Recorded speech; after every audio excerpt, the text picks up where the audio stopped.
Muy bien. Bueno, buenas tardes a todos y todas. Sean bienvenidos a esta segunda sesión académica del año 2025 del Instituto de Derecho Informático, en la cual tenemos el gusto, el honor de contar con el profesor Gustavo Botier, este, que nos acompaña en este día tan aseado para el tránsito, por la lluvia, etcétera, pero bueno, con la bondad de la elección del Zoom, que para estas ocasiones realmente beneficia la concurrencia y evita los problemas como concurrir a un lado en esta clase de circunstancias. La sesión de hoy va a abordar el tema de la nueva regulación del trabajo a través de las plataformas digitales. Vamos a tener al profesor departiendo sobre las mismas, sobre el nuevo marco legal que tenemos en nuestro país. Y vamos a hacer una breve presentación del profesor, quien es doctor en Derecho y Ciencias Sociales, magíster en Derecho, orientación Derecho del Trabajo y la Seguridad Social de nuestra Casa de Estudios, profesor agregado de Derecho del Trabajo y de la Seguridad Social en la Facultad de Derecho también de la Universidad de la República, profesor de posgrado en la Facultad de Derecho de la Universidad de la República y la Universidad de Montevideo también, expresidente de la Asociación Uruguaya de Derecho del Trabajo y la Seguridad Social, integrante del Instituto de Derecho del Trabajo y de la Seguridad Social de la Facultad de Derecho de la Universidad de la República, aparte de con múltiples, un rosario interminable de publicaciones especializadas. Así que, bueno, a partir de ahora tenemos el gusto de contar, como le dije, en esta segunda sesión académica del año, con la exposición del profesor Gautier, al cual escucharemos, y luego que la termine, quedarán habilitado un espacio para que hagamos las preguntas, las consultas o los comentarios que entiendan pertinentes. Así que lo dejo, profesor. Perfecto, muchas gracias Nicolás por la presentación y por la invitación, sobre todo a integrar una sesión académica de vuestro instituto. Creo que hace falta que nos integremos más en la facultad, los distintos institutos que tenemos temas tan comunes como el que vamos a hablar hoy, ¿verdad? Más allá de que la interdisciplinariedad también nos tiene que hacer salir de los muros de la facultad y en los temas que nos competen, ir más de la mano de las ciencias duras para entender de qué estamos hablando cuando hablamos de tecnología. El primer paso ineludible es la integración dentro de la propia facultad y de los institutos o de las áreas. Yo voy a intentar, primero voy a compartir una presentación, eh, básicamente para ayudarnos. Eh, Ahí la están viendo. Sí, ¿no? Sí, se ve bien, se ve muy bien. Perfecto. Em,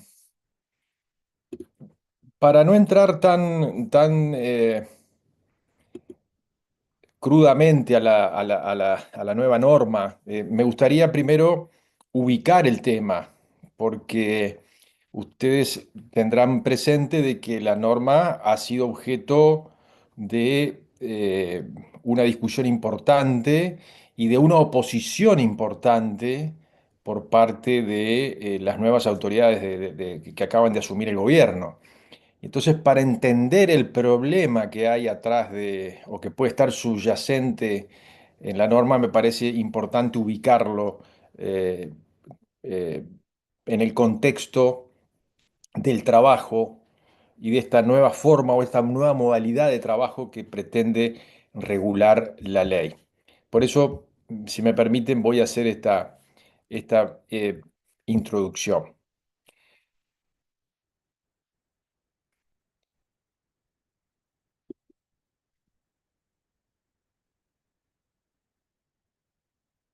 Bien.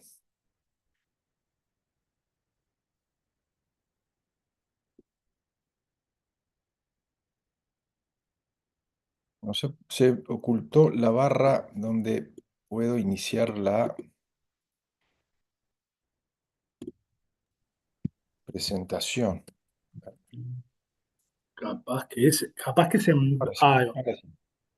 Bien, les decía, para ubicar el tema, me parece importante hablar de las distintas dimensiones que a lo largo del tiempo ha tenido el trabajo a distancia, que básicamente se trata de esto, ¿no? Del trabajo que se hace a distancia de la empresa. Históricamente, el derecho del trabajo ha reconocido trabajos a distancia, pero antes de las tecnologías teníamos el trabajo a domicilio. Era el trabajo que se hacía, las grandes textiles que llevaban los telares a las casas de los trabajadores a domicilio para perfeccionar las imperfecciones de la máquina. Hace 40 años aparece el teletrabajo como una modalidad que fue una salida para la crisis de los precios del precio del petróleo de la década del 70, donde comienza a desarrollarse esta idea de llevar el trabajo al trabajador y no el trabajador al trabajo. Esto tiene un desarrollo más importante, obviamente, con la popularización de Internet. Y ni que hablar el impulso que significó para el teletrabajo, todos sabemos, todos lo vivimos, todos lo padecimos con la pandemia. Y aún tenemos un remanente de esa modalidad. Pero actualmente lo que se habla es del crowdworking, de este trabajo de las multitudes o la economía del concierto, la gig economy, ¿verdad? ¿Qué es esto del crowdworking? Es un trabajo que comienza a desarrollarse y que es producto de las tecnologías, por un lado, las grandes corporaciones de Internet y por otro lado, las aplicaciones o el trabajo a través de plataformas. Ciertamente no hay una única multitud, sino que hay varias multitudes de personas, de millones de personas en el mundo, que están dispuestas a tomar las opciones de trabajo que les brindan las grandes plataformas, o las aplicaciones, y brindan directamente sus servicios a los consumidores. La particularidad que tiene esta forma de conseguir trabajo o de brindar trabajo es que los servicios en línea se arriendan siempre por un precio que está determinado por las plataformas. No hay acá inicialmente un vínculo laboral. Y el precio incluso se determina de una manera bastante perversa, sobre todo cuando se trabaja online para las grandes corporaciones, porque ahí el que gana la posibilidad de trabajar es el que ofrece menos por su propio trabajo. Por eso hablo de un método un poco perverso de fijación de los precios.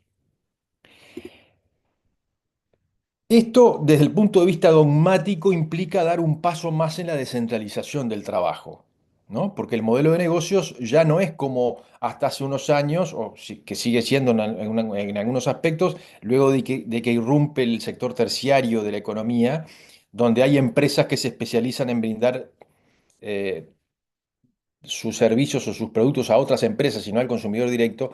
Acá damos un paso más.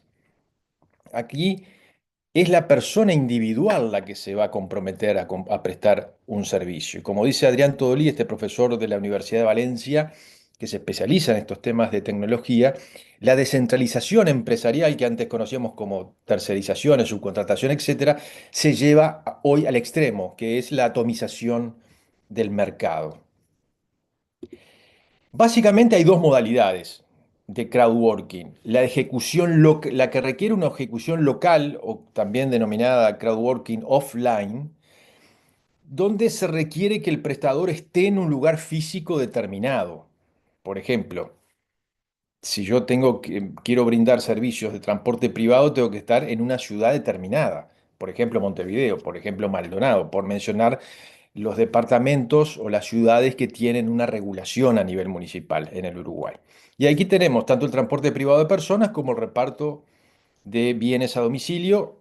Este es el objeto de regulación de la nueva norma, ¿no? Pero también tenemos el crowdworking global o online, que es de ejecución global también, que no requiere una ubicación en un lugar determinado, sino que se puede trabajar desde cualquier lugar del mundo para las grandes corporaciones de Internet, básicamente. Bien, ¿cuál es el desafío que plantea este crowdworking y en concreto el trabajo para plataformas digitales para el derecho del trabajo, para nuestra disciplina? Bueno, es cómo abordar la protección de los derechos fundamentales de las personas que trabajan, porque al final del día hay personas de carne y hueso que son las que prestan los servicios. que en principio no quedan bajo la protección del derecho del trabajo por esta forma de contratación que yo hacía mención recién. Y acá la discusión que tenemos en curso en nuestra disciplina, ¿y por qué estoy perdiendo un poco de tiempo antes de entrar a la ley en esto? Porque este es el corazón del problema que está atrás de la norma uruguaya.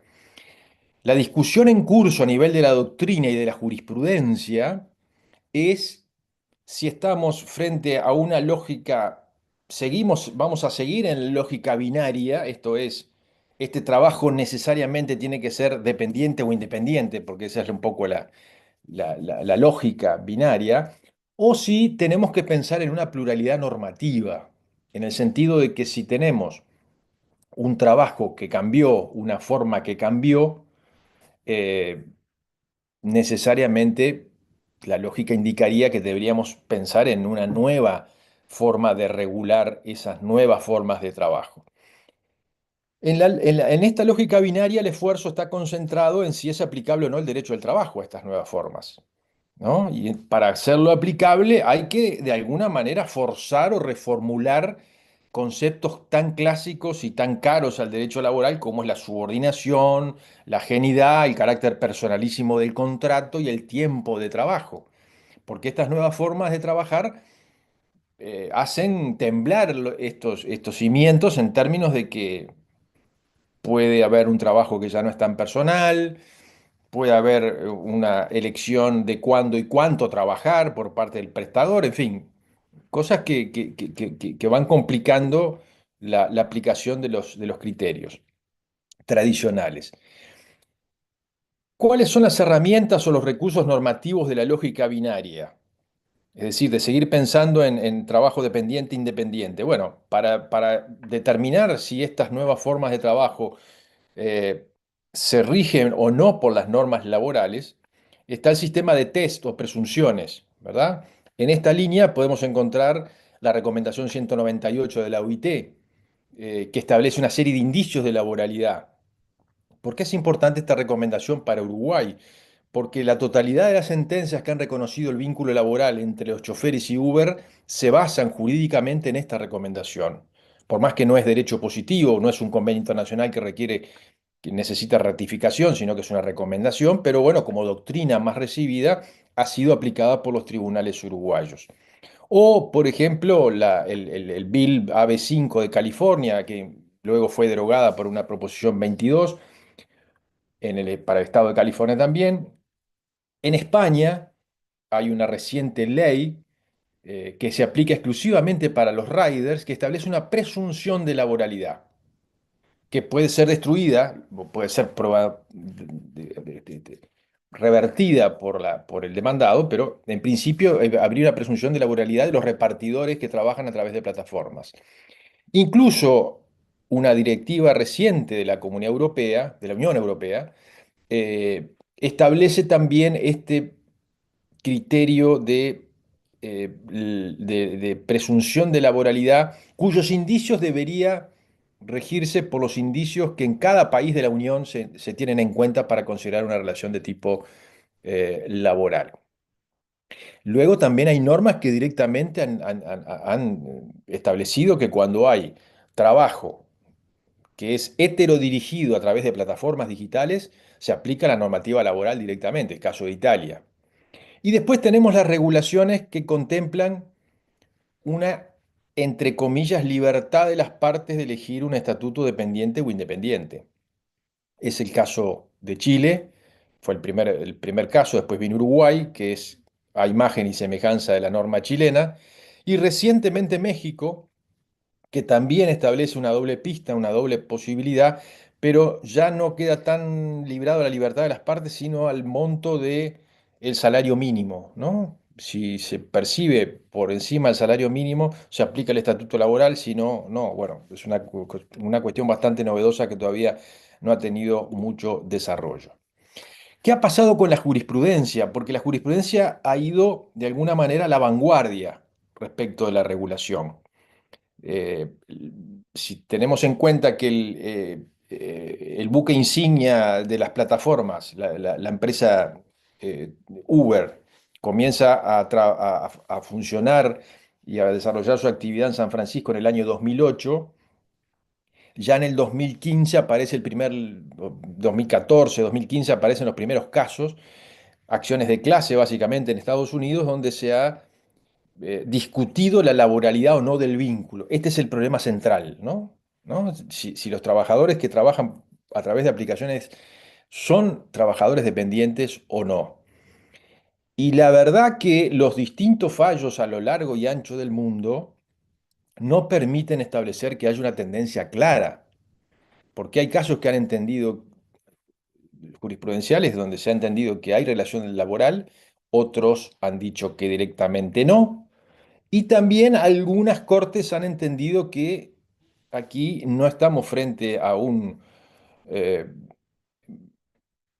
necesariamente frente a un trabajador dependiente o independiente, sino que puede haber también una tercera vía, un tersus genus, por ejemplo, en un fallo de la sentencia sobre un fallo de la Suprema Corte de Reino Unido. Eh, Esta es una tendencia incluso que parece percibirse en el campo regulatorio, ¿no? ¿Cuál es? El reconocimiento o la extensión de ciertos derechos laborales, típicos derechos laborales, también para los trabajadores independientes de las plataformas. O sea, pasar por arriba de la discusión de decir si acá hay dependencia, independencia, bueno, más allá de eso, si hay trabajo personal, hay determinados derechos mínimos que tienen que existir sí o sí. Esta Corte del Reino Unido falló en un caso que venía, la primera instancia era un leading case en Londres, donde se entendió que unos choferes de Uber eran dependientes. La Corte de Apelación entendió lo mismo y la Corte Suprema del Reino Unido entiende de que estamos frente a una categoría intermedia. O sea, la Corte no dice que se trate de employees, que serían empleados dependientes, sino workers. Los workers en el Reino Unido es una categoría intermedia entre el trabajo dependiente e independiente que tienen asegurados determinados derechos laborales, pero no todos los del derecho del trabajo. Después, también está el reconocimiento de hecho y de derecho, en esta tendencia en el campo regulatorio, de reconocer derechos laborales, podríamos decir, típicos, clásicos, de los trabajadores y también de los sindicatos a los trabajadores independientes, ¿no? Para todos los trabajadores. Y comienzan a aparecer protecciones específicas vinculadas a la tecnología o la parte tecnológica del trabajo a través de plataformas que básicamente se ha denominado o se puede mencionar como la gestión algorítmica del trabajo. Todavía esto es insuficiente para la protección desde nuestro punto de vista, pero también es cierto que recién se está iniciando el proceso de la regulación.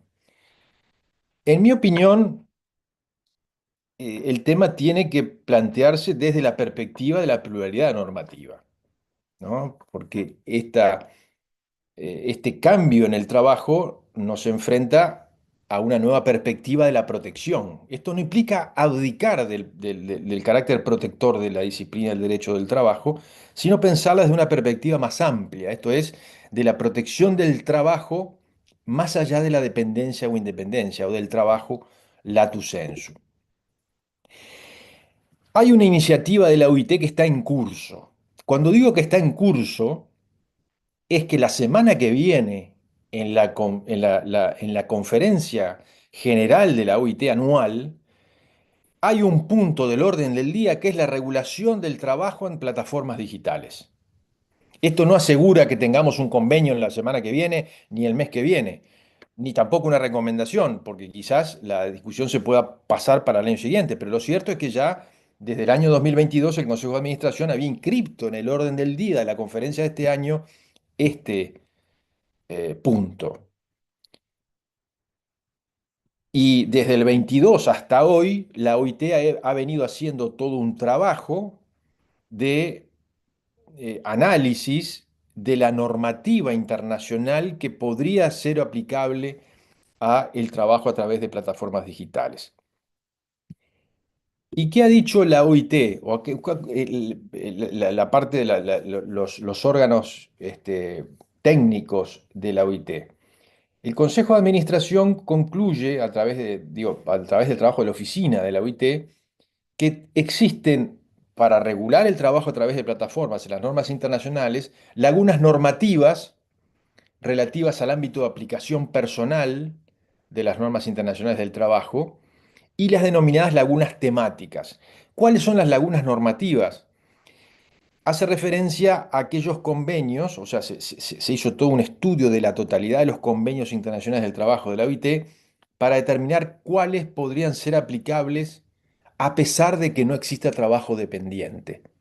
Y ahí se elaboró toda una lista donde hay convenios fundamentales que la oficina de la OIT ha determinado que, bueno, y ya la Comisión de Expertos en Aplicación de Convenios y Recomendaciones, o la comisión, o propio Comité de Libertad Sindical, ya habían entendido que convenios fundamentales de la OIT se aplicaban a pesar o más allá de la relación de dependencia a los trabajadores independientemente de su calificación jurídica. Por ejemplo, el convenio 87 de libertad sindical y el convenio 98 de negociación colectiva no está acotado su ámbito de aplicación eh, personal al trabajo dependiente, sino que se aplica en general. En cambio, hay otros sí, convenios fundamentales, básicos de derecho se aplican para preservar derechos básicos, como la limitación de la jornada o del salario, es que sí están acotados al trabajo dependiente. Entonces aquí sí habría una laguna normativa para abordar el trabajo a través de plataformas que en principio se presentan como independiente. Pero luego la OIT detecta lagunas temáticas que están vinculadas a las nuevas tecnologías, ¿no? Porque no hay convenios internacionales de la OIT que hayan regulado específicamente qué pasa con los algoritmos, con la inteligencia artificial, con el trabajo a través de plataformas concretamente. Y aquí tenemos, digo, también en materia de protección de datos personales, ¿verdad? O sea, no hay ninguna norma de la OIT que regule el tema de la protección de datos personales con la importancia que tiene este tema cada vez más. Bueno, no le voy a decir a ustedes, pero digo, para el trabajo en particular, por supuesto. Naturalmente que todo lo vinculado a la gestión algorítmica del trabajo, ¿no? El uso de la inteligencia artificial, aunque uno pueda echar mano al convenio 111 sobre discriminación para tratar de protegerse de los sesgos discriminatorios que tienen los algoritmos, no hay una norma a nivel de la OIT que esté enfocada en esto, ni que hablar los problemas de solución de los conflictos de trabajo. Uno se puede preguntar entonces si será suficiente esta iniciativa de la OIT, y también es lícito plantearse si aquí es necesario, porque digo, esta es una discusión que está en curso, como yo les mencionaba antes, de regular o no regular, ¿no? Si es necesario regular específicamente esta forma de trabajo o no, y si no lo regulamos, vamos a tener que terminar de resolver esta discusión que está en curso en esta lógica binaria. Y si se resuelve regular, aparece la pregunta de cómo hacerlo. Si establecer una presunción de laboralidad, como en el caso español o como en las normas de la Unión Europea, o dejar a criterio de las partes, que puede ser bastante peligroso para la parte más débil del contrato, como ustedes advertirán, la opción del estatuto a elegir, caso chileno, caso uruguayo, o en el caso reciente de México. Yo creo que entre regular y esperar una decisión judicial, vistas las consecuencias que ha venido teniendo la decisión, digo, la opinión de la jurisprudencia a nivel comparado, yo creo que sigue siendo mejor regular.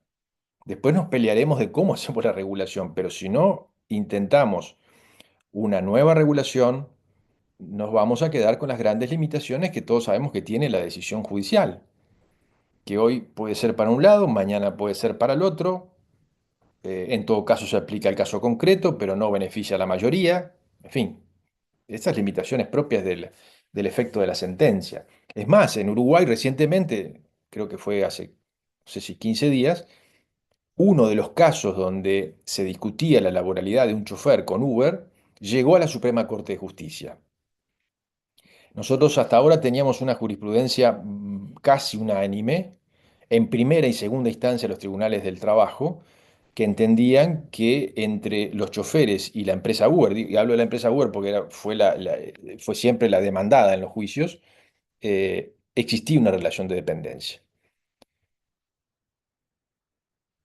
Dije recién que no era unánime porque justamente el caso del que me estoy refiriendo llegó a la corte porque un juez de primera instancia entendió que no había relación de dependencia.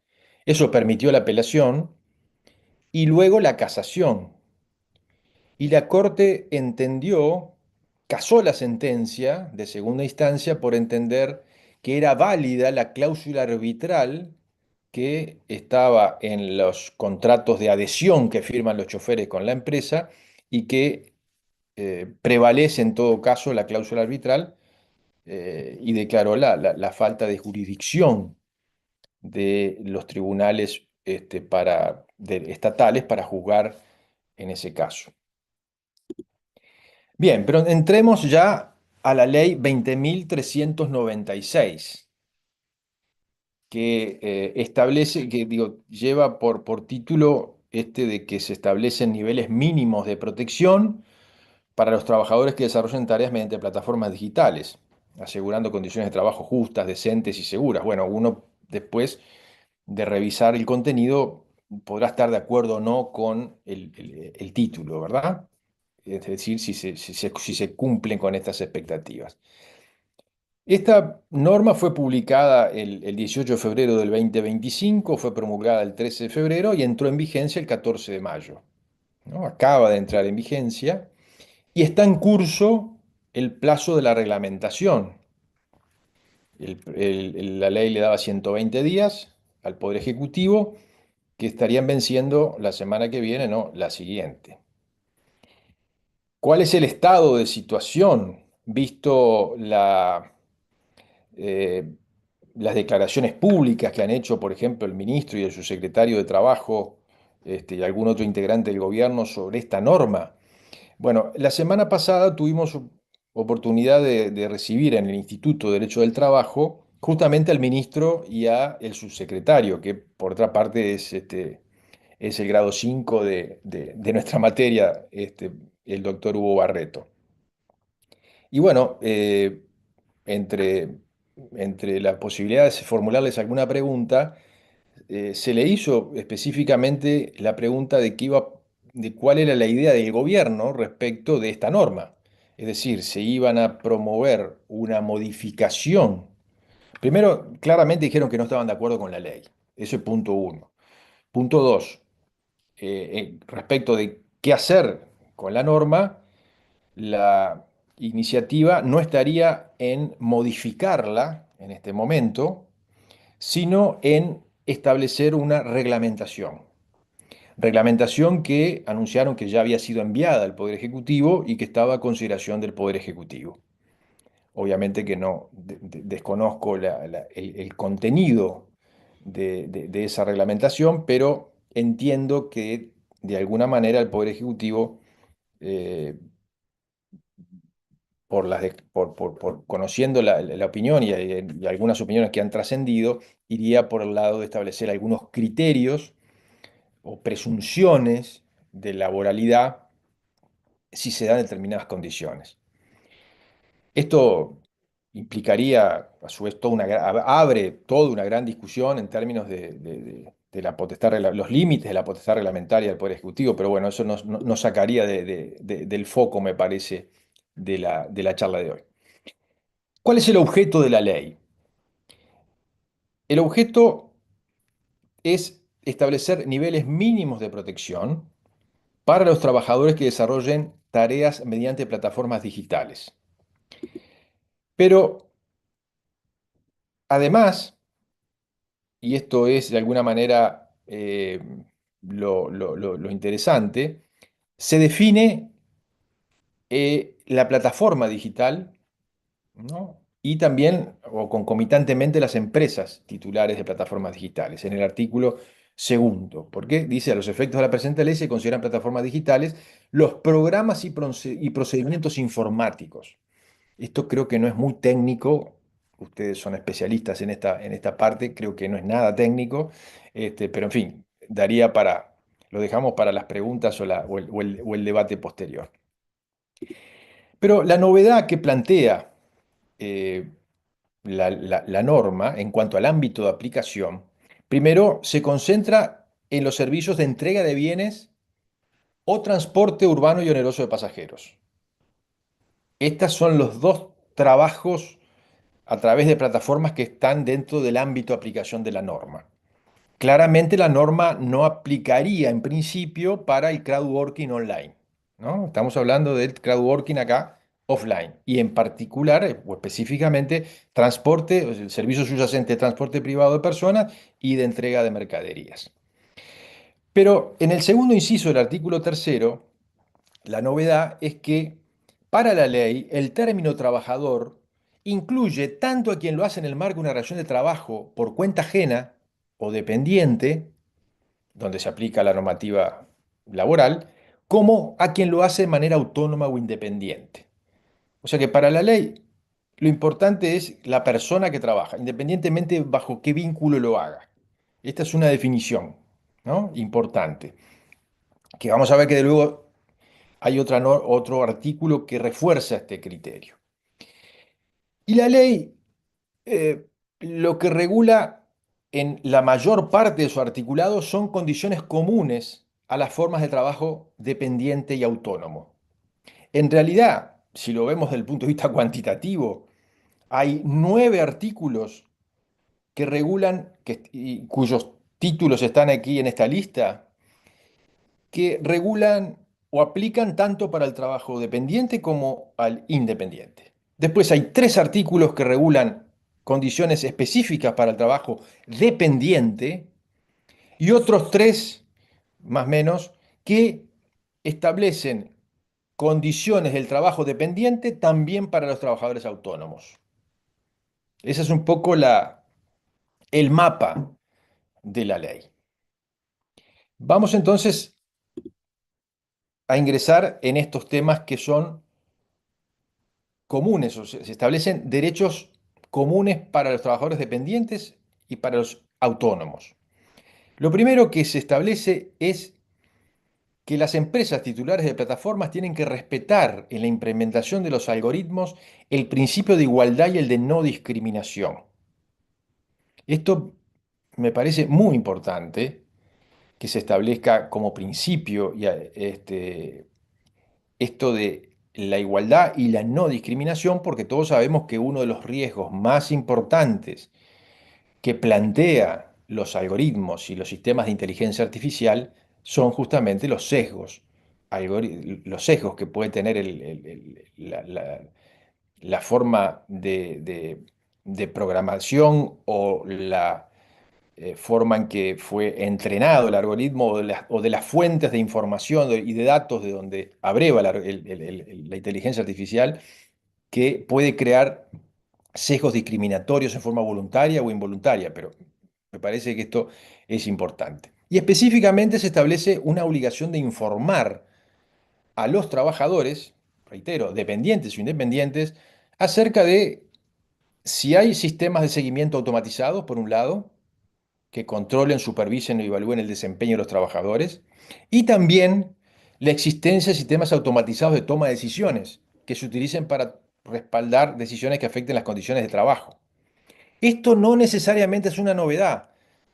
Ustedes, más que nadie, tienen claro de que la ley 18331 ya en su artículo 16, en la redacción del 2010, ya preveía algo de esto, lo vamos a ver a continuación. Eh, entonces, hay obligación de informar cuando se dan estas dos situaciones, cuando hay seguimiento y cuando hay sistemas de decisiones que se toman de forma automatizada.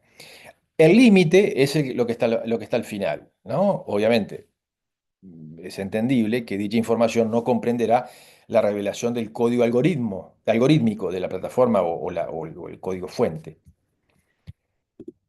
Ahora, la información que se exige, eh, no, o sea, el tipo de información está desarrollado en el artículo quinto, porque respecto de los sistemas de seguimiento automatizados, hay eh, ítems sobre los que el trabajador tiene que ser informado.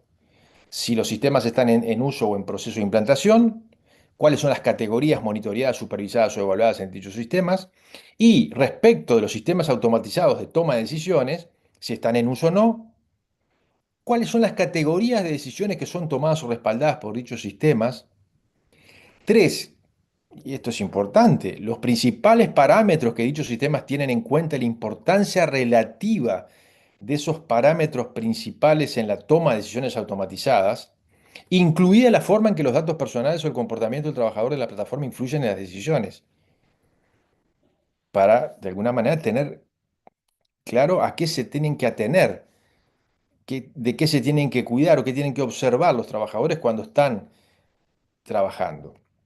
Y finalmente los fundamentos de las decisiones de restricción, suspensión o baja de la cuenta del trabajador de la plataforma, de la denegación de la retribución o el pago del precio del trabajador de la plataforma o de la sustitución contractual del trabajador de la plataforma.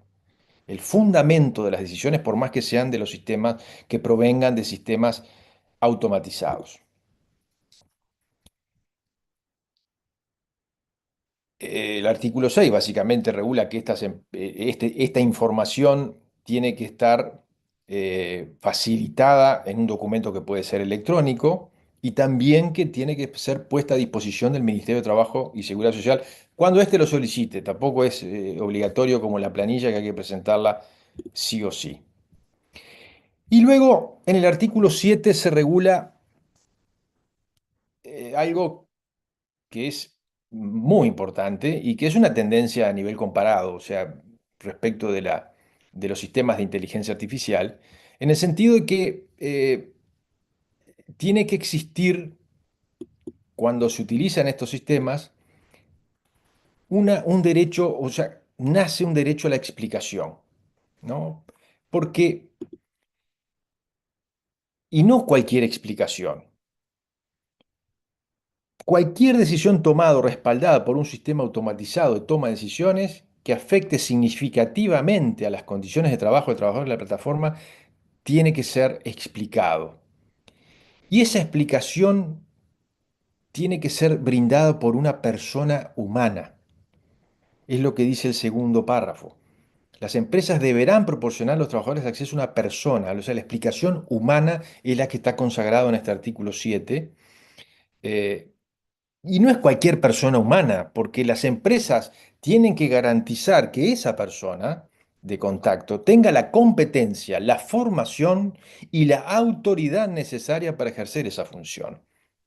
Que no pueda descargarse en, bueno, tengo que consultar con el gerente, tengo que consultar con A, con B. No, tiene que tener poder de no solamente explicar, sino también autoridad para resolver la situación. Eh, Esto, digo, me parece que son derechos que se están consagrando por primera vez, más allá de lo que mencionaba recién respecto de la ley 18.331, porque ya el artículo 16 establecía ya un derecho, si bien el título es Derecho a la impugnación de valoraciones personales, establecía concretamente el derecho de las personas de no verse sometidas a una decisión con efectos jurídicos que les afecte de manera significativa y que se base en tratamiento automatizado de datos.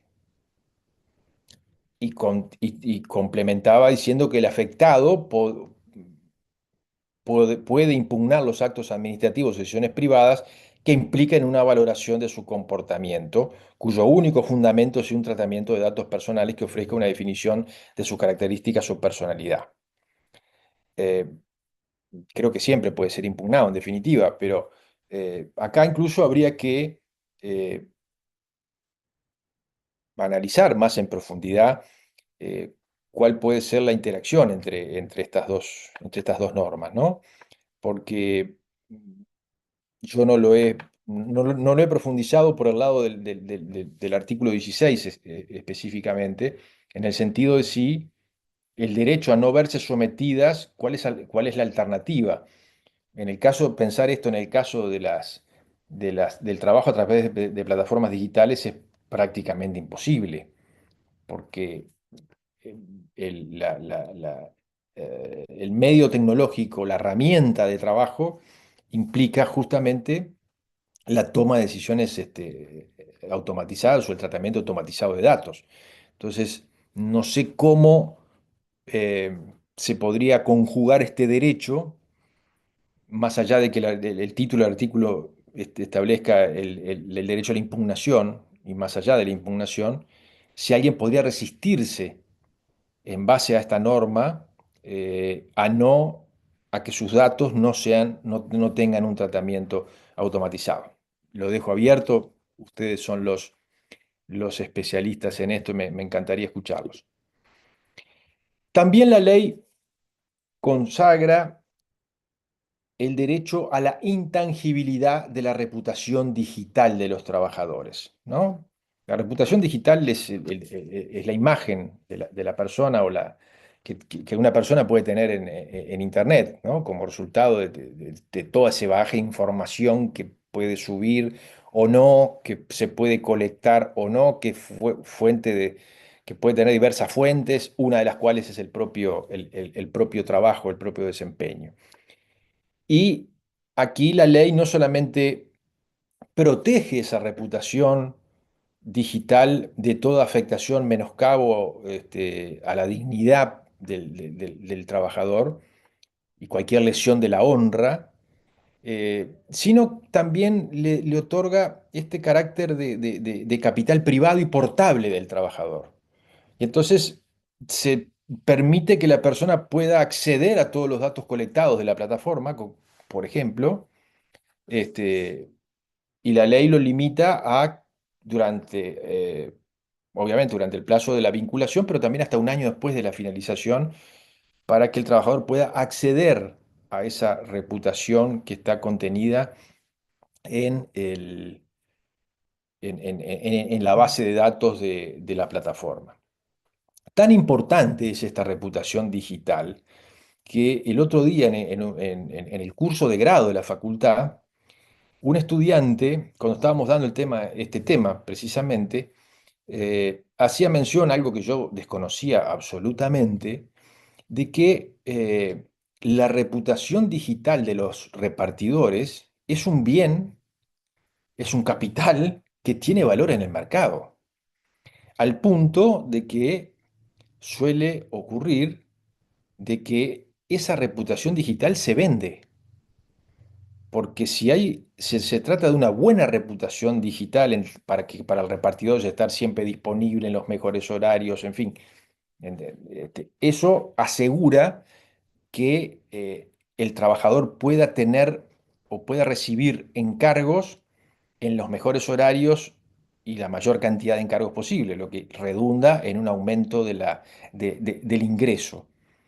Pero no solamente se vende esa reputación digital, sobre todo de personas que vienen, trabajan muchísimo y después emigran nuevamente, sino también arriendos temporales de esa reputación digital, que si bien las empresas entiendo que no aceptan estas prácticas, desde el punto de vista tecnológico se ve que encontraron una grieta y esto hoy es posible, ¿no? O sea, hay un comercio de reputación digital entre los trabajadores de plataformas.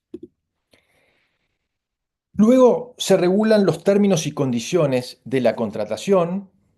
Eh, Esto es de las partes más complejas de cumplimiento, eh, porque sobre todo la parte que ahí yo subrayé, cuando dice no deben existir cláusulas en el contrato que sean abusivas, que excluyan injustificadamente la responsabilidad de la empresa titular de la plataforma digital, ni que impidan a los trabajadores recurrir a posibles reparaciones.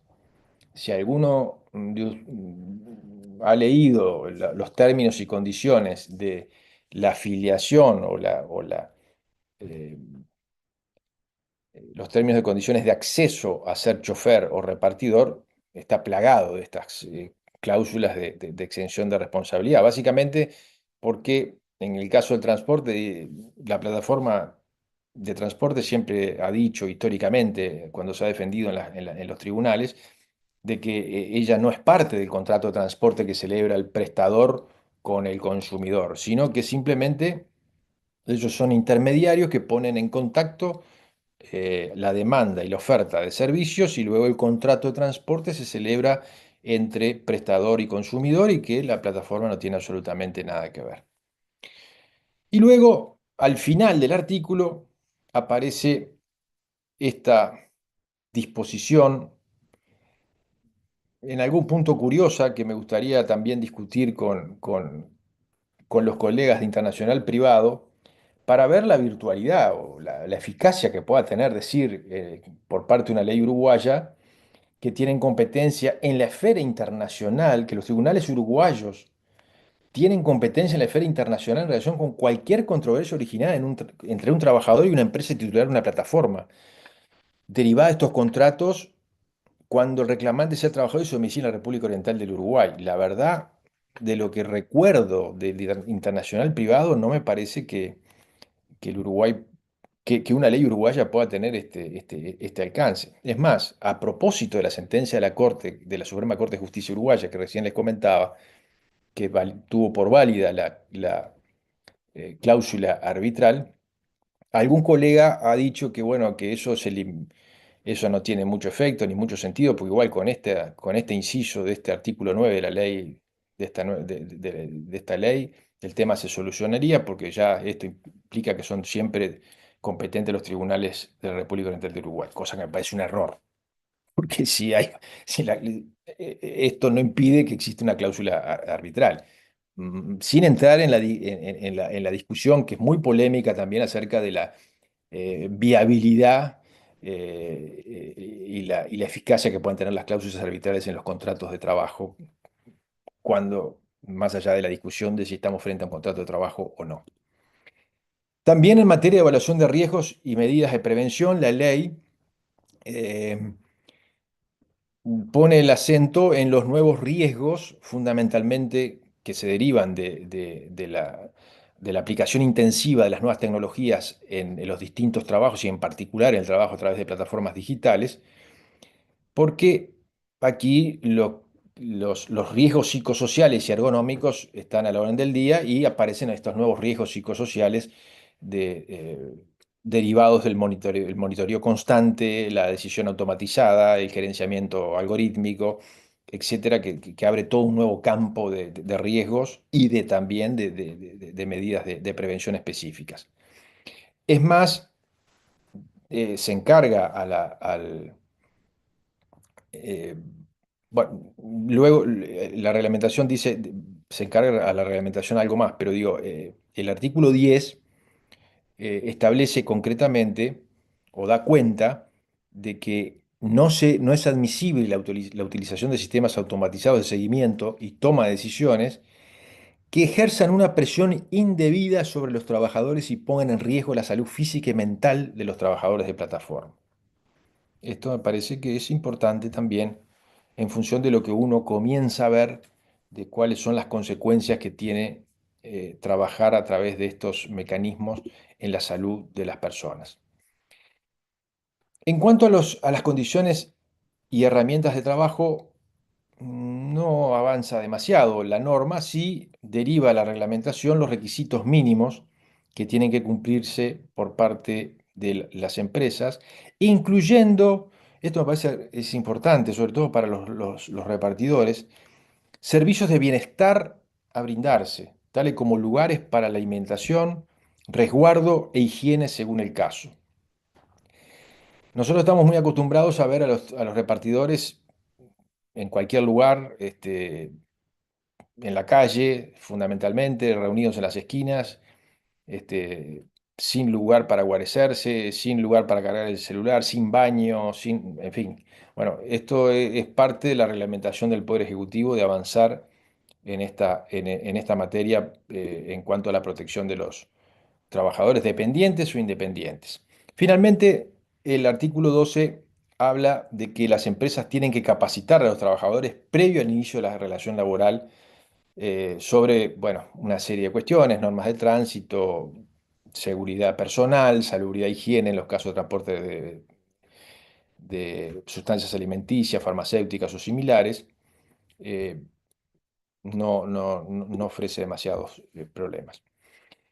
Ahora, el capítulo de la ley que refiere a las condiciones comunes, las que acabamos de ver, para el trabajo dependiente o independiente, cierra con este artículo 13 que de alguna manera se engarza con el ámbito de aplicación o con la definición de trabajador, mejor dicho, que hace la norma, ¿no? Porque el artículo 13 específicamente dice la adopción de las condiciones previstas en la presente ley, es decir, eh, todas las que vimos y las que todavía quedan por ver por parte de las empresas, no constituirá indicio de laboralidad ni de autonomía, ni afectarán por sí solas la naturaleza jurídica del respectivo vínculo de trabajo.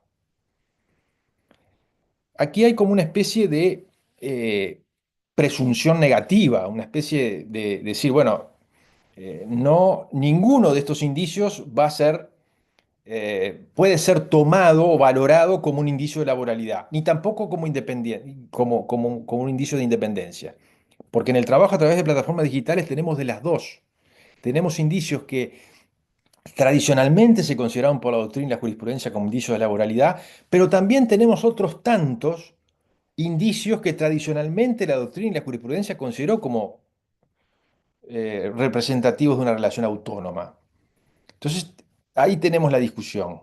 Y la ley dice, bueno, acá están las dos posibilidades, se puede optar por una o por otra, pero en cualquier caso, las condiciones o los derechos que se adopten a partir de lo que dice la ley, eso no puede utilizarse luego por el juez ni por las partes para decir acá hay una relación de dependencia o de independencia.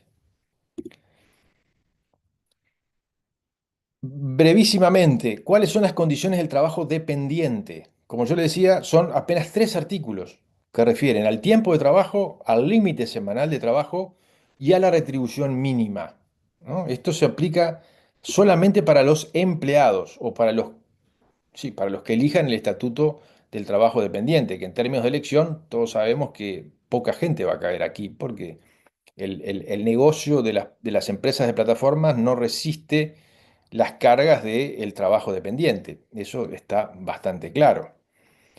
En materia de tiempo de trabajo, eh, se introduce una novedad para determinar el límite de cuándo comienza y cuándo termina, y es este concepto del logueo en la aplicación, ¿no? O sea, que comienza con el logueo y sigue hasta que se desconecta. Pero dentro del logueo eh, se previene o se contempla que puede también, aún estando logueado el trabajador, si está en modo pausa conforme está previsto en la plataforma, eso tampoco se considera tiempo de trabajo.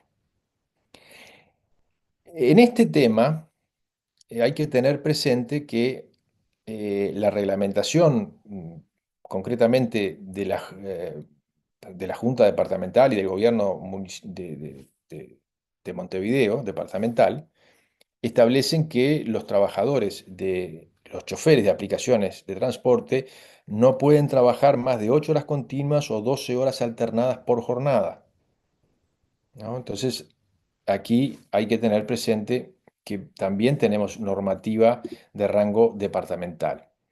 El límite del trabajo que se establece en esta ley es de 48 horas semanales para una misma plataforma digital.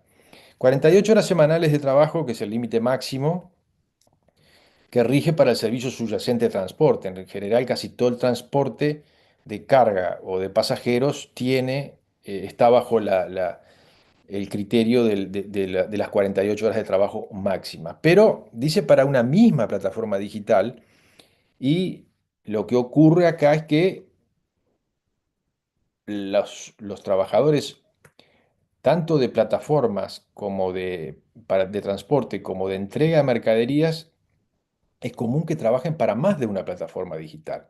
O sea que hay multiempleo de plataformas digitales, con lo cual el límite puede entrar en discusión o caer por falta de efectividad. Después el artículo 16 refiere a la retribución mínima. eh, no aporta mayormente nada y no creo que sea demasiado aplicable porque si bien se prevé que el pago puede ser por tiempo, por producción o por destajo, todos sabemos cómo se paga el trabajo a través de plataformas digitales, ¿no? Es por el viaje realizado, por la entrega realizada completa, este, y esto en última instancia lo fija la plataforma. Acá el prestador no tiene ninguna posibilidad de negociación porque el precio está determinado en forma incluso dinámico por la propia plataforma o determinado automáticamente por el algoritmo en tiempo real. Eh, no aporta mayormente nada este artículo. Para terminar, la ley establece condiciones de trabajo específicas, específicamente laborales, podríamos decir, para los trabajadores autónomos. Concretamente, quedan bajo el paraguas de la Ley de Accidentes de Trabajo y Enfermedades Profesionales, eh, el régimen de monopolio que tiene el Banco de Seguros del Estado hoy por la Ley 16.074, todos los trabajadores de plataformas, incluidos los autónomos. O sea que si mañana un repartidor se cae en la moto, se lastima, eso es un accidente de trabajo que va a ser amparado por el Banco de Seguros del Estado. De la misma forma que ampara en cuanto a los beneficios de prestaciones médicas y también de las indemnizaciones o rentas temporarias o permanentes, como si fuera un trabajador dependiente. Algunos beneficios de seguridad social, simplemente acá no es muy generosa la ley, ciertamente, porque se le permite que el trabajador pueda acceder a el régimen del monotributista, que no, del punto de vista de las prestaciones, está también bastante limitado. Pero específicamente la novedad en esta materia es en negociación colectiva de los trabajadores autónomos. Eh, acá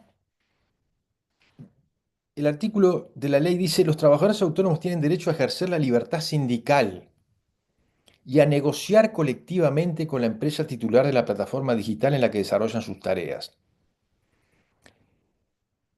Esto me parece que es un avance interesante porque lo que pasó al principio con algunas empresas de titulares de plataformas era que cuando el Ministerio de Trabajo las convocaba para negociar colectivamente con colectivos de choferes o de repartidores, se negaban porque decían que ellos no tenían ningún vínculo con esas personas y que eran todos autónomos. Bueno, más allá de que, como dijimos al principio, para la OIT, tanto el convenio 87 como el 98 se aplican a todos los trabajadores independientemente que sean empleados o no, la ley de alguna manera viene a reforzar este criterio y a reforzar el derecho de libertad sindical y de negociar colectivamente.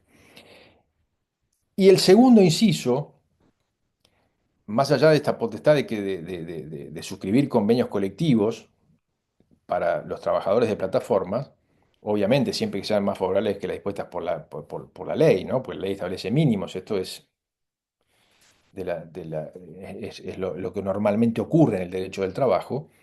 Dice, tales acuerdos serán aplicables exclusivamente a los trabajadores firmantes o a los que formen parte de las asociaciones asociaciones de trabajadores representantes. ¿Qué pasa? Esto me parece que fue necesario a partir la idea de la idea no, de la realidad, de que existen sindicatos tradicionales o típicos de trabajadores de plataformas, pero también existen entidades o asociaciones civiles que no son formalmente sindicatos, que operan como asociaciones civiles, por ejemplo, que nuclean a choferes de plataformas digitales.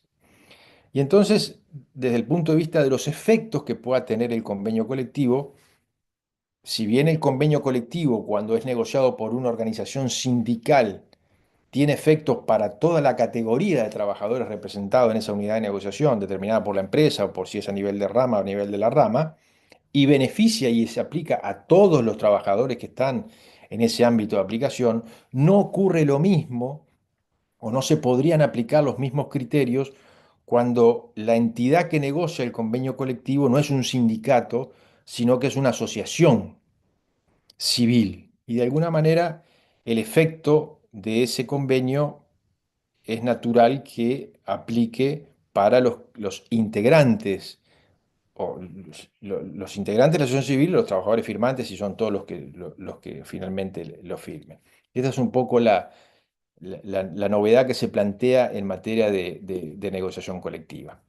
En cuanto al control, ya terminando, queda en manos del control de la ley, queda en manos del Ministerio de Trabajo y Seguridad Social, concretamente de los órganos de la Inspección General del Trabajo, y las empresas titulares de plataformas pueden ser objeto de las mismas sanciones que pueden aplicarse a las empresas, a todas las empresas por parte de la inspección cuando incumplen normas de carácter laboral. Una pregunta que ustedes se podrán hacer también, eh, y nos hacemos nosotros, por supuesto, ¿qué influencia va a tener la ley, si es que tiene alguna, tal cual está diseñada, en el problema de fondo, o sea, en la calificación jurídica del vínculo por parte de la jurisprudencia a partir de este momento, ¿no? Cuando la ley ya entró en vigencia, y se empiecen a juzgar relaciones que están bajo la vigencia de la ley? Porque, como vimos, no es el proyecto, la ley no define si el vínculo de los trabajadores con la plataforma es laboral autónomo, admite que puedan coexistir ambos tipos de vínculos.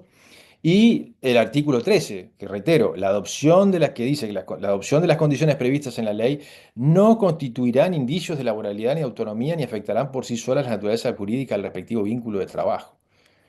O sea que como que la ley no puede ser utilizada como comodín para decir, bueno, ¿vieron lo que dice la ley? Por lo que dice la ley, esto tiene más pinta de relación laboral que de autonomía. No, ese argumento, la propia ley lo está vedando. Y la reglamentación de la ley, que es, según las autoridades, por donde va a ir el Poder Ejecutivo. ¿Se pueden establecer por reglamentación eh, directamente que un vínculo que se da en los hechos es de dependencia o de independencia? ¿Hasta qué punto sería legal, desde el punto de vista de respetar el principio de legalidad, una reglamentación que intente establecer esta condición que todo indica que es de reserva legal? Y si lo hace la reglamentación, ¿esto es vinculante sería vinculante para el juez? Yo creo que no. Pero bueno, dejo por acá porque hablé casi una hora seguido, fue un disparate. Les agradezco y bueno, quedo a disposición, por supuesto. Fantástico. Muchísimas gracias, profesor. Una hora y podría seguir hablando tranquilamente todo el tiempo que usted dispusiera. Tremendamente ilustrativo. Y bueno, ahora tenemos la instancia de preguntas, comentarios, debates. Y bueno, voy a aprovechar que he hecho uso de la palabra para hacerle alguna pregunta y alguna consulta, porque la verdad que el tema es tremendamente interesante y tremendamente fermental, ¿no? Porque, como usted bien dijo, la Suprema Corte de Justicia ha tenido una sentencia relevante el 8 de mayo. Es del 8 de mayo. La sentencia estamos apenas a poquitos días y creo que asimilar el contenido, por ejemplo, de la misma, todavía no es una tarea, no es una tarea fácil. Y como usted bien dijo, respecto al buque insignia en lo relativo al reclamo laboral contra plataformas, como es un tema con Uber, en donde nada más ni nada menos tomó la definición de la ausencia de jurisdicción de los tribunales de la República admitiendo el arbitraje en materia laboral, que creo yo que es un asunto que excede bastante incluso el tema plataformas, ¿no? Sí, bien visto, creo que lo excede de esa manera. Y bueno, si usted, ¿cómo cree que en esta temática en particular esto va a influir? Es una de las primeras preguntas, porque capaz que sospecho que con esa definición, por ejemplo, la Corte oblicuamente dice que no se va a meter en el fondo respecto a, a las características del vínculo, dado que cualquier análisis de estas características lo va a dejar librado a las cláusulas arbitrales que obviamente se establecen en esas cuestiones. El segundo de los temas que me interesaría preguntarle es por justamente el artículo 8 de la ley, que establece la posibilidad en el tema de reputación digital de los trabajadores que puedan acceder hasta un año después de finalizado el vínculo eh, a, sus, a sus datos. El segundo inciso establece: la reputación digital constituye un capital privado importable del trabajador, quien podrá acceder a todos los datos colectados por la empresa y referidos a su persona durante el vínculo y hasta un año después de su finalización, lo cual es, a mi juicio, un recorte del derecho de acceso al acceso a protección de datos personales establecido en la ley 18331, que no establece ninguna clase de plazo. Hoy cualquier persona, cualquier particular puede acceder a sus datos personales sin ningún límite de plazo. Acá lo que hay es un recorte de carácter temporal y el plazo de año creo que tiene bastante que ver con el tema de prescripción laboral. Me parece, capaz que tiene alguna relación sobre ese punto. ¿Cómo ve ese asunto? También me parece una de las preguntas, ¿no? Y bueno, ¿cuál sería, atendiendo a que las posibilidades de dependientes, de límite de la jornada dependiente está establecida simplemente en carácter semanal, cuáles serían los posibles límites diarios a la jornada o cuáles serían las normas de referencia, tomando en cuenta que la ley no establece justamente ninguna limitación horaria en forma diaria, ¿no? Simplemente establece la limitación de carácter semanal. Bien, bueno, voy a tratar no, no sé si responder, pero sí referirme a las tres consultas, a los tres temas. Respecto a la sentencia de la Corte, eh, del punto de vista de la fundamentación jurídica, la Corte sigue bastante la opinión de Santiago Pereira Campos en cuanto a la procedencia del arbitraje en materia laboral. Eh, y Santiago Pereira lo que dice es que el Código General del Proceso permite el arbitraje en toda aquella materia que no sea indisponible por las partes. Y el derecho laboral, más allá de su carácter imperativo, no es indisponible. O sea, las partes podrían pactar una cláusula arbitral. No sería nula, porque la materia no es una materia indisponible. Ahora, lo que no toma en cuenta, me parece, la Corte, por lo menos en la sentencia no lo menciona en ninguna parte, es que el arbitraje que está en los términos de condiciones de Uber es en Holanda. Y exigir que un trabajador uruguayo tenga que poner miles de dólares de gastos simplemente para ir a litigar a Holanda es una denegación de justicia, ¿no? Entonces, me parece que en el fondo, independientemente que la Corte haya querido no meterse en el fondo del asunto, que ciertamente no lo hizo porque esta es una cuestión previa, se declaró incompetente y bueno, no entró en el fondo del asunto, pero creo que lo que no se puede, o sea, hay que contemplar la situación de hecho, ¿no? La situación de hecho en esto implica una denegación de justicia porque la persona no está en condiciones de ir a ese arbitraje. De una cláusula abusiva que firmó y que según la ley, claramente para la ley sería una cláusula abusiva, entiendo yo, por lo menos. Respecto al segundo tema, eh, sí, yo no tenía, sinceramente no tenía presente la norma que usted menciona respecto de que la ley 18331 no establece un plazo para acceder a una base de datos donde yo tenga información y esto viene a limitar este, esa disposición. Bueno, ahí habría que analizar la validez de esta norma en particular en función de la ley de protección de datos, porque la ley de protección de datos, entiendo, podría ser catalogada como una ley general de protección de datos. Esta es una ley especial posterior. Habría que ver en términos de aplicación de la ley en el tiempo, cuáles serían los criterios si claramente o tenemos dos normas y podríamos entrar a hablar del principio de la norma más favorable también por la ley 18.331. Con respecto al tercer tema, yo le, ciertamente lo que se establece es un máximo semanal de 48 horas. Eh, por eso yo mencionaba la normativa departamental, porque en la normativa departamental sí hay un límite diario, independientemente que se controle, ¿no? Que creo que no se controla. Pero la norma de Montevideo dice 8 horas continuas diarias o 12 horas máximo alternadas diarias. Ahí estaría el juego del doble límite, ¿no? El tema es que si podemos controlar, yo creo que, a ver, acá no se controla porque no se quiere controlar, convengamos, ¿no? Porque si hay un trabajo, si hay algo que es controlable, es el trabajo que se hace a través de plataformas digitales, porque está todo absolutamente parametrizado, ¿no? Hay métricas de todo, ¿no? Entonces, analítica las que quieras. Eso se puede perfectamente controlar, aún en los casos donde hay multiempleo en plataformas.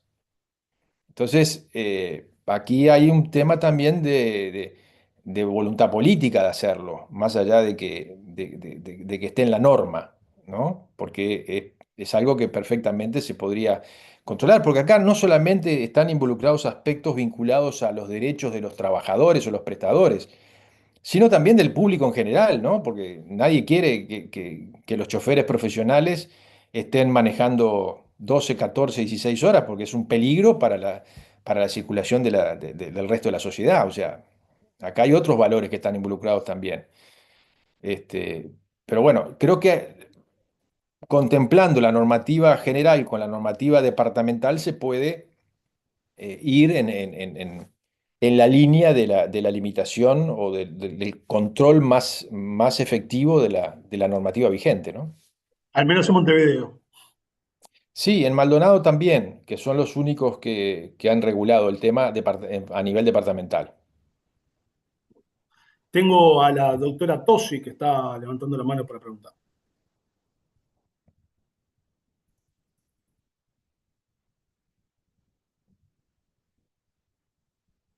Sí, sí. Buenas noches, profesor. Buenas noches a todos. Yo quería hacer un par de comentarios desde el punto de vista de usuaria que a mí me significan algunas inquietudes. Cuando hablamos del máximo de las 48 horas, a mí lo que me preocupa es la incorporación dentro de la plataforma Uber de todo el servicio de taxi porque eso implica no solo el límite que pueda tener de las 48 horas dentro de las multiplataformas, sino también con el taxi, porque el taxista está trabajando simultáneamente para Uber, Cabify y el servicio de taxi en la vía pública.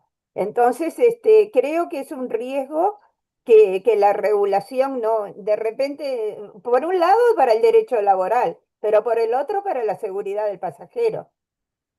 Y en cuanto a la reputación, bueno, yo tengo la restricción a partir de esas y otras consideraciones con respecto que me llevaron a optar por Uber desde su instalación con respecto al servicio del taxi, de que tengo la restricción de que no quiero servir, porque antes, ahora uno opta dentro de la plataforma si quiere un vehículo Uber o un vehículo taxi.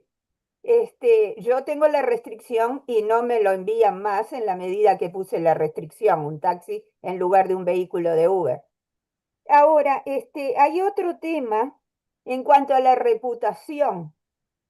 La reputación en Uber me parece, no sé, tengo la sensación, capaz que estoy equivocada, que queda limitada a un triángulo entre la empresa y el consumidor entre la empresa, el consumidor y el chofer, pero no se publica, o sea, no hay un manejo en redes o en la propia plataforma, simplemente hay tantos viajes, pero no establece una puntuación.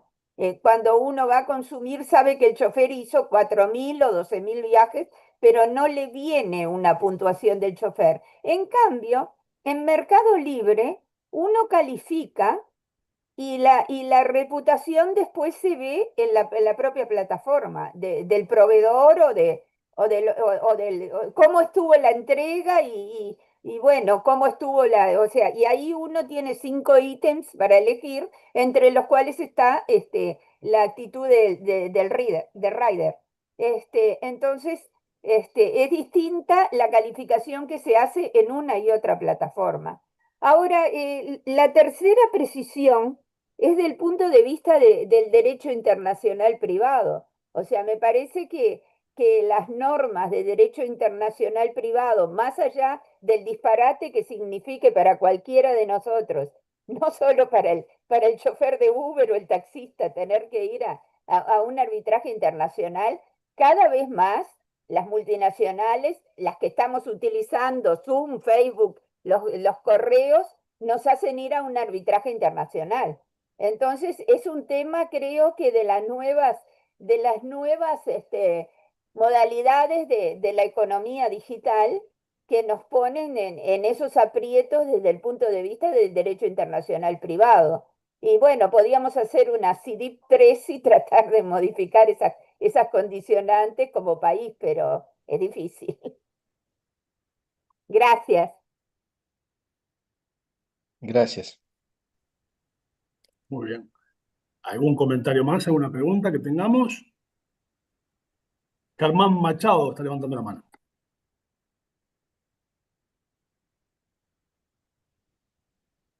Hola, disculpa, me costó un poquito activar todo, disculpen.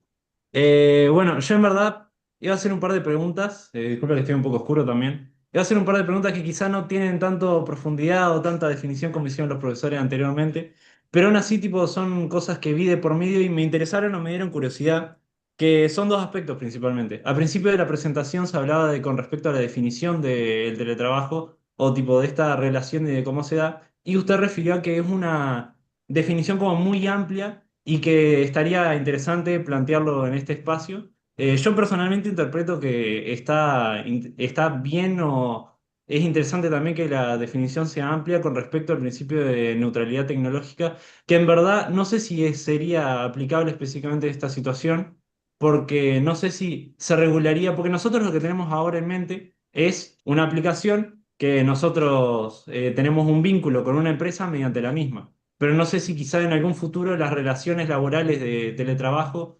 que por ejemplo que serían las más comunes, o también las internacionales se puedan dar de forma distinta. Y tal, la segunda o pregunta, o sí, la segunda es más pregunta que más que nada, sería con respecto a que en un artículo, y sinceramente disculpe que no recuerdo cuál es, pero se refiere a que se debe avisar las modificaciones por parte de la empresa con un plazo de antelación razonable. Yo quería saber si esa antelación razonable, tipo, se regularía según alguna forma de analogía con otra norma, si se regularía incluso en alguna norma que viniera a complementarla, o si sería una creación jurisprudencial como es la situación de varios casos, que es más que nada jurisprudencia y doctrina. Disculpe y muchas gracias. Gracias, Germán. Yo no sé si estoy en condiciones de responderte. Respecto a lo primero que tú planteabas, el otro día analizando con un especialista en tecnología, me hacía ver las bondades que en su momento tuvo el artículo 16 de la ley 18.331 al utilizar adecuadamente la terminología desde el punto de vista técnico, porque eso hizo que ese artículo hoy estuviera regulando los sistemas, la aplicación de sistemas de inteligencia artificial, cuando ciertamente en el año 2008 o 2010 estábamos bastante lejos de pensar que esas tecnologías iban a ser moneda corriente de todos los días. Eh, yo creo que esta ley, cuando define la plataforma digital, no fue técnicamente eh, muy, eh, ¿cómo decirlo?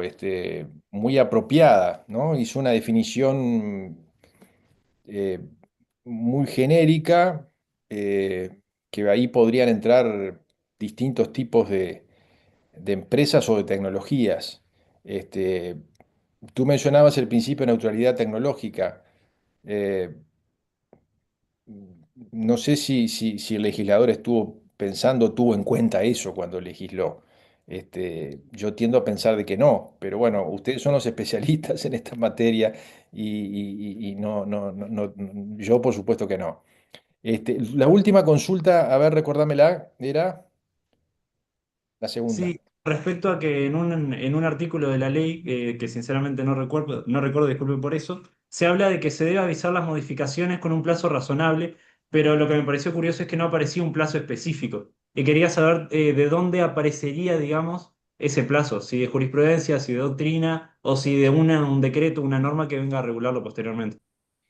A ver, creo que puede ser objeto de la reglamentación seguramente. El tema es que estamos hablando de una ley que eh, acaba de ser publicada, acaba de entrar en vigencia, no se ha reglamentado, no hemos tenido tiempo ni de estudiarla en profundidad, ni de menos aplicarla. Entonces, un poco creo que la práctica va a ir dando las pautas de qué puede ser un plazo razonable. Creo que está todo para construir en esto. Estamos hablando digo, para ver el contexto, ¿no? Estamos hablando de una norma o de la primera norma en el país que se refiere a cuestiones vinculadas al gerenciamiento algorítmico, que es toda una novedad y que todavía no terminamos nosotros de entender en términos de cómo se aplica eso luego en la práctica, ¿no? Hasta dónde se puede, con, con- con la voluntad del legislador, ir a la protección de los derechos este, en en un ambiente donde, si bien es cierto que las empresas están obligadas a brindar una serie de información y parámetros para entender desde afuera cómo funciona un algoritmo, una inteligencia artificial, todos sabemos que si no tenemos acceso al código fuente, hay muchas cosas que se nos pueden pasar por alto y que no podemos llegar a entender en profundidad. Sí, Entonces, sí. vamos a tener limitaciones y problemas de todo tipo. ¿Qué es razonable cuando haces una modificación? Y bueno, habrá que ver cuál es el tipo de modificación y cómo puede impactar en las condiciones de trabajo y en las decisiones que se están adoptando automáticamente respecto de la persona. La verdad no te lo puedo contestar. Muy bien, bien. Estamos, capaz que un breve comentario, porque estamos ya medio sobre la hora, y le damos las gracias por eso. María Luisa, ¿algo que quieres aportar?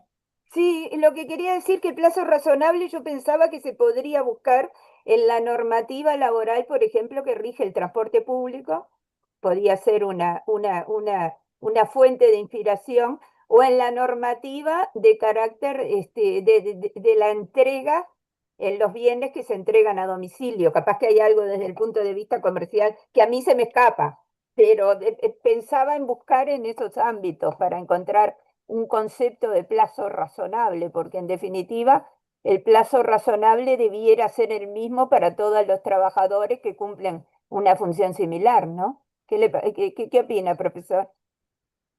No, pero todo depende del cambio, el tipo de cambio que estemos hablando.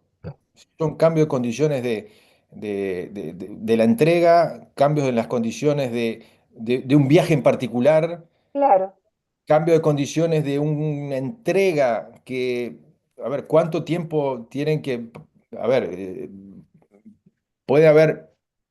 millones de casos. Entonces, el plazo razonable tiene que adaptarse, me parece, a cada caso, ¿no? Pero en referencia a algo que usted decía en la primera intervención, María Luisa, en Sí, cuanto a la calificación, yo creo que la mayoría de las plataformas hoy uno puede visualizar cuál es la calificación de los choferes mm, cuando va a elegir el viaje, ¿no? Por las famosas estrellas. El tema es que ese triángulo que usted planteaba entre chofer, consumidor y empresa, nos enfrenta desde el punto de vista laboral, por lo menos, a una cuestión bastante novedosa. Y claro, es que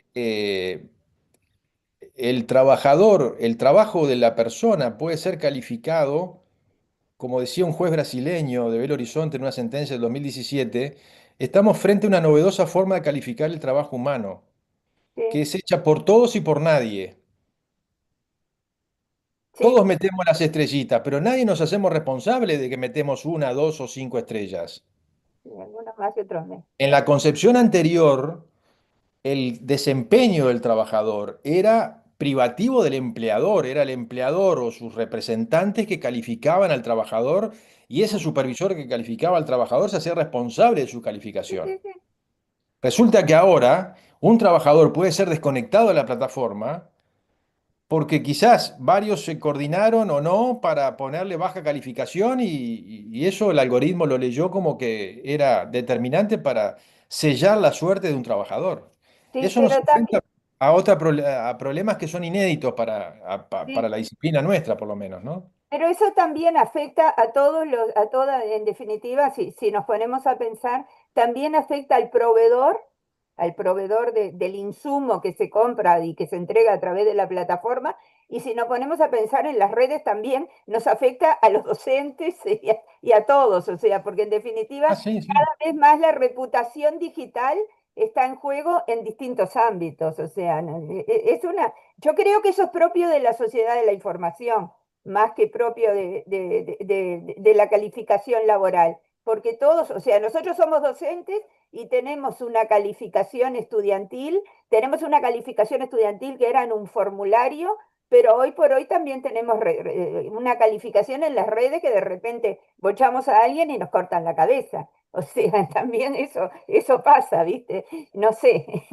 Sí, pero María Luisa, la diferencia es que lo que dice la página Mis Profesores, por Claro. mencionar la más popular, no va a ser nunca considerada por el Consejo para destituirla. En cambio, ¿no? Ahí hay una gran diferencia. En cambio, sí, las calificaciones eh, que son también anónimas de los estudiantes, esas sí pueden tener efecto. Claro, Esas sí, ahí sí, sí, ahí sí. sí, claro.